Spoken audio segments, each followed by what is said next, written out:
Halo semuanya, ketemu lagi sama aku Cinta Delima di channel aku. Apa kabar teman-teman aku? Terima kasih yang udah subscribe aku, yang udah following, yang udah komen-komen, yang udah support aku dari awal. I love you so much. Buat teman-teman yang baru bergabung, yang belum subscribe aku, yang pengen tahu informasi-informasi, sharing-sharing dari aku, teman-teman bisa di subscribe ya. Oke, di video aku kali ini aku mau cerita aja, aku mau sharing sesuatu yang aku tahu, sesuatu yang aku pelajari, sesuatu yang dari sejak aku berada di negara manapun aku pelajari itu buat aku, karena aku tuh suka sekali belajar dan aku pikir itu adalah sesuatu yang baik buat aku ya, buat aku dan buat semuanya begitu, buat masa depan aku terutama itu ya aku dan aku tuh suka sekali mengambil pelajaran dan aku ambil sharing, aku bisa share bersama teman-teman, semoga ini bermanfaat buat teman-teman mau tahu apa atau sharing aku tentang apa ini. Oke, aku to the point aja, aku kasih tahu kenapa sih orang luar negeri itu kebanyakan kaya dan mereka itu rata-rata meskipun nggak kaya mereka itu hidupnya sukses lah gitu ya, mereka itu berkecukupan seperti itu. Oke, aku jelasin ya biar teman-teman itu tahu, biar teman-teman bisa diambil pelajaran bahwa kalau selama ini kita pikir orang kaya itu bebas sekali dalam menggunakan uang ya. Mungkin orang kaya itu enak sekali kalau beli apa-apa itu bebas, nggak usah berpikiran mikirin uang segala macam bla bla. Oke, aku jelasin detailnya biar teman-teman itu tahu ya gitu. Sebelumnya aku kasih tahu teman-teman dulu, tidak ada hasil yang mengkhianati usaha. Yang pertama adalah kerja keras ya, karena tidak ada hasil yang mengkhianati usaha kecuali kalau memang kita atau mereka itu sudah keturunan kaya dari lahir ya, itu kemungkinannya dari 100% itu hanya 20% yang mereka kaya dari lahir keturunannya seperti itu. Jadi teman-teman jangan lupa disimak ya, biar ini buat pelajaran buat kita, terutama buat aku yang aku sudah berusaha menerapkan ini ya, hasilnya oke gitu ya. Oke, ini yang pertama itu tadi teman-teman, pertama harus giat bekerja ya. Gimana orang luar negeri itu selalu kalau di Indonesia mungkin jam 7 kita sudah tidur, kok di sana enggak ya. Biasanya mereka itu kerja pagi jam 7 jam 8 pagi mereka udah kerja, terus mereka itu pulangnya itu jam 7 jam 8 malam ya gitu. Jadi enggak siang pulang, itu enggak, mereka kerja seharian rata-rata seperti itu. Mereka makan siang di sana, terkadang makan roti, terkadang bawa bekal dari rumah. Buat mereka bawa bekal dari rumah itu sesuatu hal yang biasa ya, jadi nggak ada yang namanya malu-malu bawa bekal dari rumah, itu enggak ya. Buat mereka itu yang penting itu makanan ya. Nah seperti itu.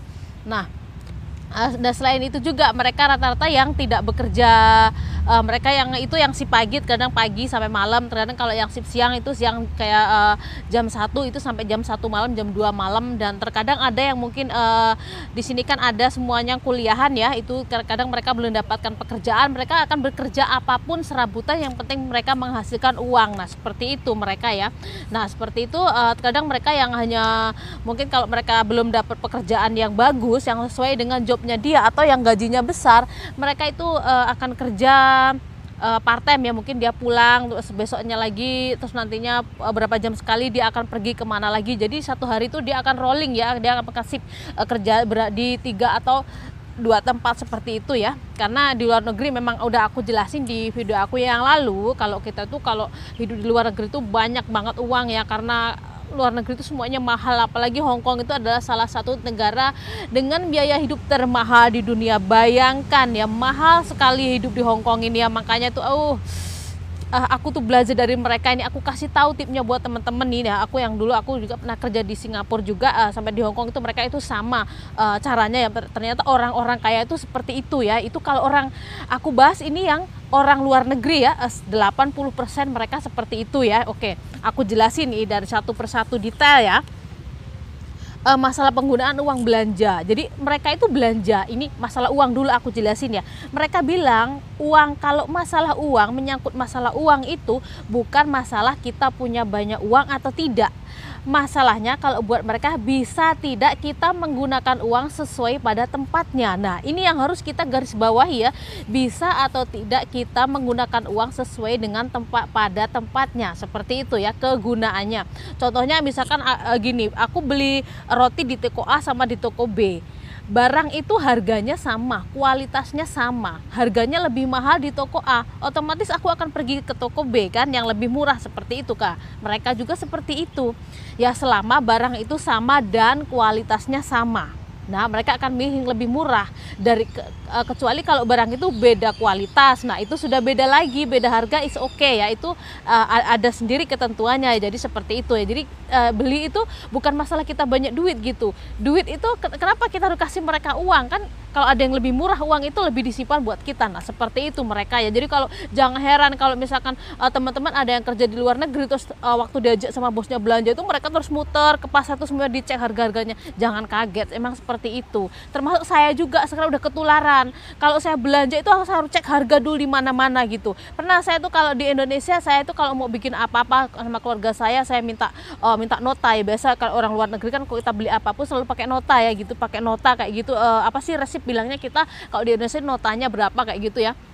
Nah biasanya kan jadi kita detail ya, itu misalnya harganya 500 ya, jadi kan 500 ada gitu, jadi aku kasih sama bosnya uangnya 500, jadi itu nggak ada saling curiga seperti itu ya. Nah biasanya itu memang seperti itu. Nah itu kalau orang Indonesia itu katanya tuh kita tuh nggak percaya sama mereka, padahal nggak seperti itu ya, nggak seperti itu ya. Kadang mereka tuh sampai bilang katanya saya tuh kayak orang Cina, katanya itu itu pelit banget, kayak padahal itu nggak seperti itu. Padahal semua itu sesuai dengan kenyataan. Jadi nggak ada yang diseleweng-selewengkan. Nah seperti mereka tuh transparan. Nah itu tadi garis bawahnya transparan gitu ya.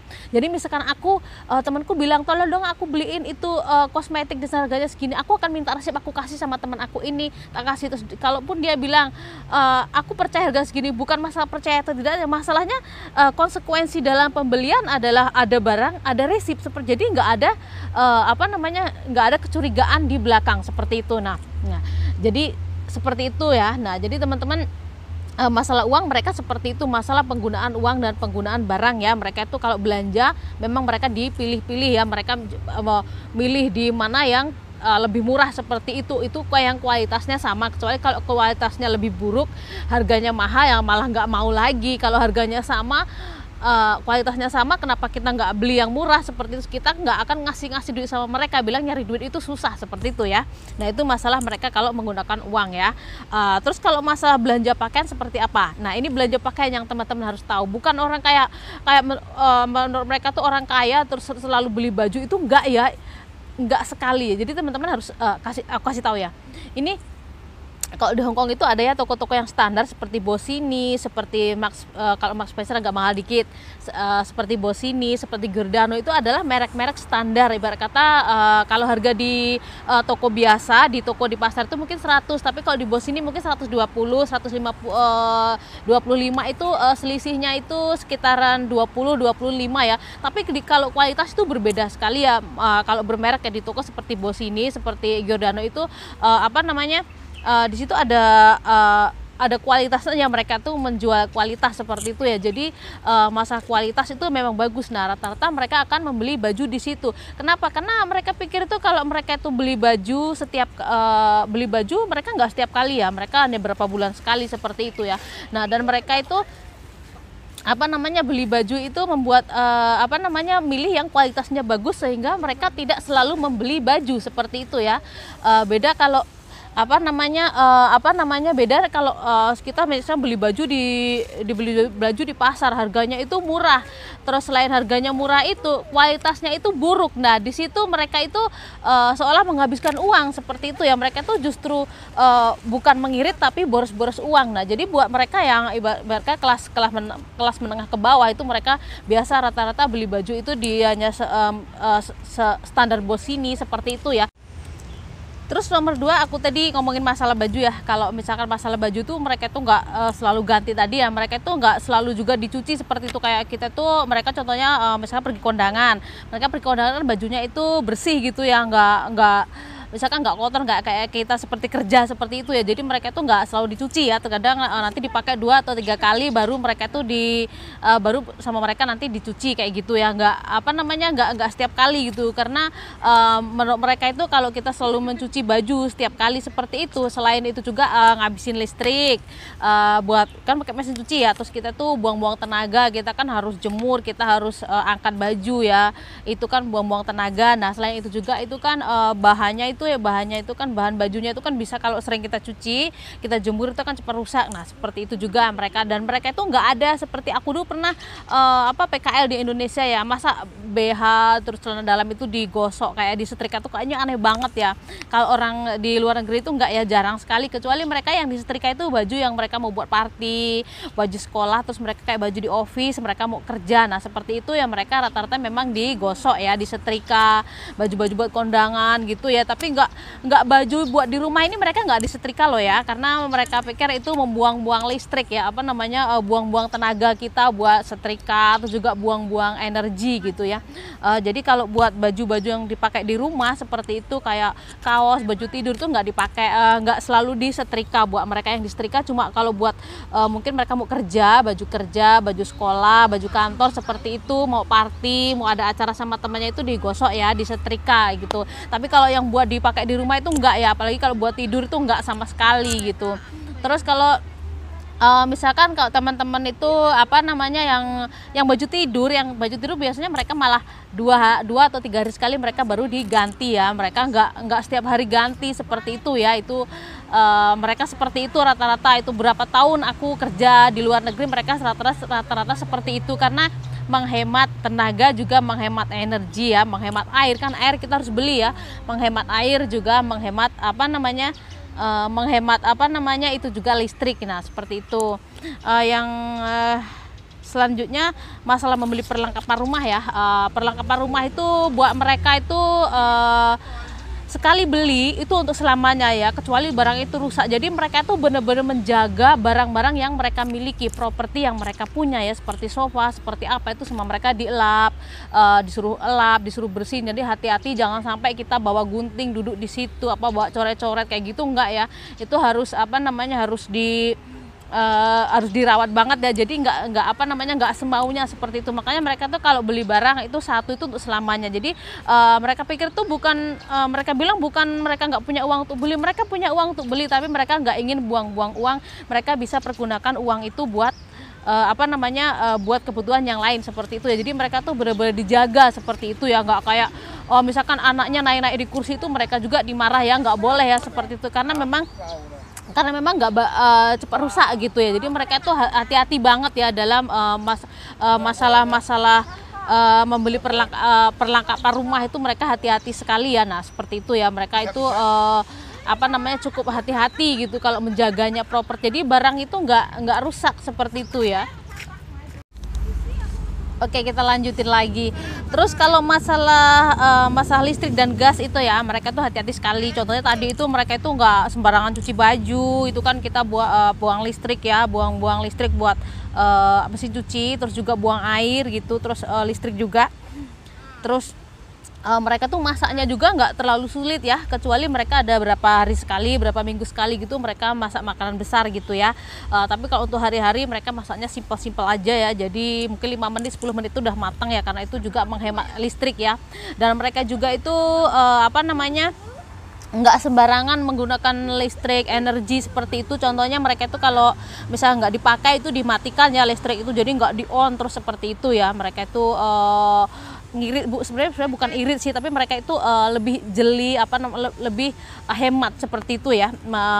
Cara mereka itu, jadi mereka itu bisa menyimpan banyak uang, karena seperti kita ketahui, seperti orang luar negeri, mereka rata-rata misalkan kita gaji 100% ya, 100% mereka itu akan yang akan ditabung itu 75%. Jadi mereka akan pergunakan itu rata-rata hanya 25% ya. Mereka lebih banyak ditabung sebisa mungkin buat hari tua, karena mereka pikir mereka pikir di umur 60 tahun nanti kita sudah tidak bisa kerja, jadi mau nggak mau kita harus punya banyak tabungan untuk persiapan hari tua. Karena mereka itu nggak pernah dalam hidupnya mereka tuh nggak pernah mengharapkan bantuan dari orang lain. Mereka tuh nggak pernah juga